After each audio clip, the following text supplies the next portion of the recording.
Pepe account ကိုဘယ်လိုဖွင့်ရမှာလဲပြီးတော့မြန်မာနိုင်ငံဖုန်းနံပါတ်နဲ့ရောဖွင့်လို့ရလားဒီမျိုးကုန်းရဲ့အဖြစ်ကိုသိကျင်နေဆိုရင်ဗီဒီယိုရဲ့နောက်ဆုံးမှာအဖြစ်ရှိပါတယ်ဒါကြောင့်မလို့ဗီဒီယိုကိုမကြော့ပဲအဆုံးထိကြည့်ပြီးမှဒေချာနာလဲပြီးဖွင့်တက်မှာဖြစ်ပါတယ်ဒါဆိုရင် let's go ပထမဆုံး Play Store ဝင်လိုက်ပါ search bar မှာ Pepe ဆိုပြီးတော့ရိုက်ရှာလိုက်ပါ Pepe application ကို install လိုက်ပါအကယ်၍ Play Store မှာ application မတွေ့ဘူးဆိုရင်ဘိုးပြန်တစ်ခုခုခံပြီးတော့ install လိုက်ပါ application ကို install လိုက်ပြီဆိုရင်ချက်ချင်း open လို့မနှိပ်လိုက်ပါနဲ့အဲ့ဒါပြီးရင်အလျားနဲ့ဘတ်ပြန်ထွက်ပြီးတော့ကျွန်တော်တို့ Chrome browser ထဲကိုအရင်ဝင်ပါမယ်မြန်မာနိုင်ငံမှာ Pepe account ကိုပန်းထားပါတယ်ဒါကြောင့်မလို့ search bar မှာ Pepe sign up Canada ဆိုပြီးတော့ရိုက်ရှာလိုက်ပါ Canada နဲ့ကျွန်တော်တို့ဖွင့်ပါမယ်ဒီ website ထဲကိုကျွန်တော်တို့ဝင်လိုက်ပါမယ်ဒီမှာ personal account ရှိတယ် business account ရှိတယ်ပေါ့နော် business account ကိုရွေးလိုက်ပါမယ် get started ကိုနှိပ်ပါမယ်ဒီမှာ first name ရဲ့ပြီးတော့ဒီမှာအလျားနာမည်ရဲ့ပြီးတော့ဒီမှာနောက်ဆုံးရဲ့နာမည်တွေကိုကျွန်တော်တို့ထည့်ပြရမှာဖြစ်ပါတယ် email လိပ်စာကိုထည့်ပြရမှာဖြစ်ပါတယ်ပြီးရင်ကျွန်တော်တို့ password ဒီပေါ့နော်ဒါဆိုရင်မြန်မြန်လေးထည့်လိုက်ပါမယ်အကောင့်ထည့်ပြီးပြီဆိုရင်ကျွန်တော်တို့ဒီဟာလေးကိုအမှန်ချက်လေးစစ်လိုက်ပါပေါ့နော်အမှန်ချက်ချစ်ပြီးပြီဆိုရင်ကျွန်တော်တို့ဒီဥစ္စာလေးကိုကျွန်တော်တို့ဒီမှာ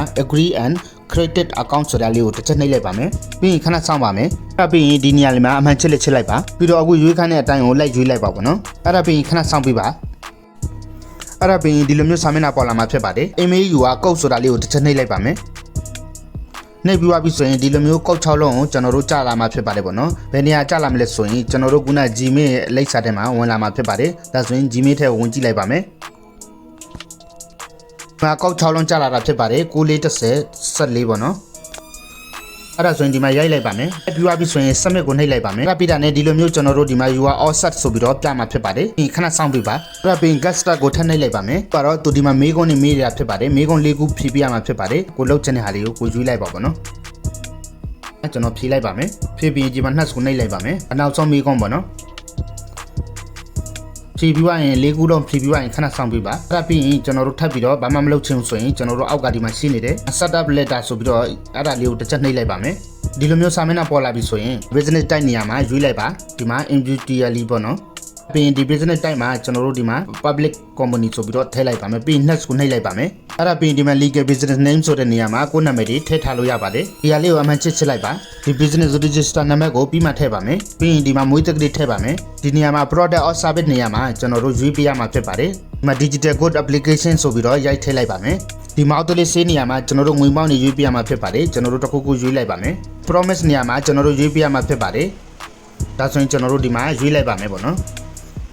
အဲ့ဒါပြီးရင်ဒီကုတ်နေရာမှာကျွန်တော်တို့မြန်မာနိုင်ငံကိုရွေးရမှာဖြစ်ပါတယ်ဒါဆိုရင်ရွေးလိုက်ပါမယ်ရွေးပြီးပြီဆိုရင်ဒီဘေးမှာကိုယ့်ရဲ့ဖုန်းနံပါတ်ကိုရိုက်ထည့်ပေးပါဖုန်းနံပါတ်ရိုက်ထည့်ပြီးပြီဆိုရင်ကျွန်တော်လိပ်စာတွေထည့်ပေးရမှာဖြစ်ပါတယ်အဲ့ဒါပြီးရင်ဒီကုတ်နေရာမှာကျွန်တော်တို့မြန်မာနိုင်ငံကိုရွေးရမှာဖြစ်ပါတယ်ဒါဆိုရင်ရွေးလိုက်ပါမယ်ရွေးပြီးပြီဆိုရင်ဒီဘေးမှာကိုယ့်ရဲ့ဖုန်းနံပါတ်ကိုရိုက်ထည့်ပေးပါဖုန်းနံပါတ်ရိုက်ထည့်ပြီးပြီဆိုရင်လိပ်စာတွေထည့်ပေးရမှာဖြစ်ပါတယ်လိပ်စာထည့်ဖို့ကျွန်တော်တို့ crown တဲ့ကိုကျွန်တော်တို့ fake address ကိုသွားရှာရမှာဖြစ်ပါတယ်ဒီ plus sign ကိုနှိပ်လိုက်ပါမယ်search bar မှာ fake address Canada ဆိုပြီးတော့ရိုက်ရှာပေးပါ website ထဲဝင်လိုက်ပါမယ်လူဝင်ပြီးရတာနဲ့ကျွန်တော်တို့ဒီမှာဖုန်းနံပါတ်တွေ address တွေကျွန်တော်တို့အကောင်လုံးအပြည့်စုံကျွန်တော်တို့ပေါ်လာတာဖြစ်ပါတယ်ဒီဟာလေးကိုယူပြီးတော့ကျွန်တော်တို့ခုနနေရာကိုတွားထည့်ပါမယ်ဒီလမ်းနာမည်ကိုကျွန်တော်တို့ copy ယူလိုက်ပါမယ်ခုနနေရာပြန်သွားပါမယ် address 1နေရာမှာကျွန်တော်တို့ paste လိုက်ပါမယ်အဲ့ဒါပြီးရင်ကျွန်တော်တို့ဒီမှာမြို့တော်ပေါ့နော် city ပေါ့နော်အဲ့ city ကိုတွားယူပါမယ်ဘာမျိုးလဲဆိုရင်ဒီမှာမြို့ရှိပါတယ်ဒီဟာလေးကို copy ယူလိုက်ပါမယ်ယူပြီးတော့ခုနနေရာကိုတွားထည့်ပါမယ်အဲ့ပြီးဒီမှာ province ကိုတွားထည့်ပါမယ်အဲ့လေးကို copy ယူလိုက်ပါမယ်ဒီမှာထည့်လိုက်ပါမယ်ပြီးတော့ကျွန်တော်တို့ post code ဆိုတာလေးကိုပြန်တွားထည့်ပါမယ် post code ကို copy ယူလိုက်ပါမယ်ပြီးရင်ခုနနေရာပြန်သွားပါမယ်ဒီမှာ post နေရာမှာကျွန်တော်တို့ထည့်လိုက်ပါမယ်ဒီ next ကိုမနှိပ်ခင်အပေါ်မှာခုနကျွန်တော်တို့တနေရာလွှတ်နေပါတယ်အဲ့ဒါလေးကိုအရင်ဆုံးတွားဖြည့်လိုက်ပါမယ်ဒီနေရာမှာကိုယ့်ရဲ့ဖုန်းနံပါတ်ကိုကျွန်တော်တို့ရှေ့ရနဲ့39ကိုဖြုတ်ပြီးတော့ကိုနဲ့စပြီးတော့ကျွန်တော်တို့ထည့်ပေးရမှာဖြစ်ပါတယ်ဒါဆိုရင်ထည့်လိုက်ပါမယ် business website ကခုနကြံနေပါတယ်ဒီ business website နေရာမှာကျွန်တော်တို့ဘာမှမထည့်ပါဘူးဒီနေရာကိုကျွန်တော်တို့ yes ပေးနေတဲ့ဟာကိုဒီ no ကိုနှိပ်လိုက်ပါမယ်ဒီ no ကိုနှိပ်လိုက်တာနဲ့အဲ့ဟာကြီးပျောက်သွားမှာဖြစ်ပါတယ်အဲ့ဒါပြီးတာနဲ့ကျွန်တော်တို့အောက်ဆုံးက next ကိုနှိပ်ပါမယ်ခုန Play Store နဲ့ download ထားတဲ့ application နဲ့ login ဝင်လိုက်ပါတကယ်ချင်းမိတ်ဆွေရောရမရဆိုတာကိုကွန်မန့်မှာဖြေသွားခဲ့ပါဦးအဆုံးထိကြည့်ပြီးတဲ့အတွက်ကျေးဇူးတင်ပါတယ်နောက်ဗီဒီယိုမှာပြန်တွေ့ရအောင်